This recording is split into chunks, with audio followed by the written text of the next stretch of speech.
Tonight, an exclusive from the ABC 15 investigators. A Valley police dog dies on a sweltering summer day. His handler now off the force, and others in that K-9 unit accused of lying about what really happened. These four-legged officers protect the streets, but who's protecting them?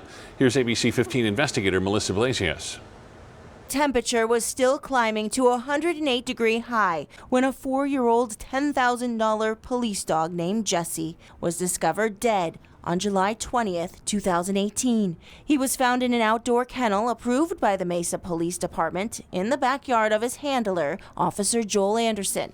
This is Anderson from a city video about K-9's last year. When you get on our unit, you don't want to leave. Officer Anderson was out of town when his crime-fighting partner died. The officer's family was supposed to be caring for the dog. A necropsy report showed Jesse died of hyperthermia, heat stroke. It also showed previously undiagnosed lung disease and heartworms may have contributed. Was there any sign that Jesse was sick?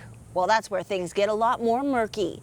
Anderson was removed from the K-9 unit while Mesa police investigated. The investigation alleges Officer Anderson neglected to maintain proper health care for Jesse and failed to obey an order to seek veterinary care. Anderson spoke to me by phone this month. And I love animals. I've spent my whole career, training, raising, breeding police dogs, and I've done everything I can to try to, keep them healthy and strong and live good working lives. Anderson claims he did nothing to contribute to his police dog's death, but he does accuse both his sergeant and at least one fellow officer of being unethical and dishonest during the internal affairs investigation. Looking back on the month Jesse died, July 2018, fellow officer Scott Callender noted in a computerized training log that Jesse struggled. Jesse still appears to be losing weight, and Joel told me he was still having trouble getting Jesse to eat. But computer metadata shows Callender did not complete that log on July 4th or even July 5th. He didn't make the note until July 21st, one day after Jesse died.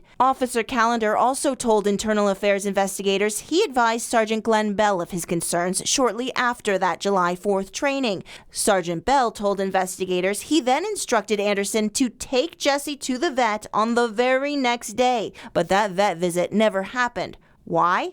Anderson claims Sergeant Bell is lying. No other officer overheard that order, and there was no evidence that Sergeant Bell followed up about the vet or asked about Jesse's health before the dog died. So you may be wondering, how skinny did Jesse really get? Vet records showed he weighed 65.7 pounds at his death, 2.5 pounds lighter than his last healthy checkup nearly a year earlier. Mesa police declined an on-camera interview. However, they did confirm that both Sergeant Bell and Officer Callender were never formally disciplined in Jesse's case, although both men now face internal investigations unrelated to this. And a Mesa police spokesman says both Sergeant Bell and Officer Callender are no longer with the K-9 unit. As for Anderson, he retired from the police department last month after reaching a settlement with the city manager's office. He says he's heartbroken over the death of his partner and had no idea the dog had these underlying health conditions. There's nothing I can do. There's nothing I can say that, one, will bring Jesse back, or two,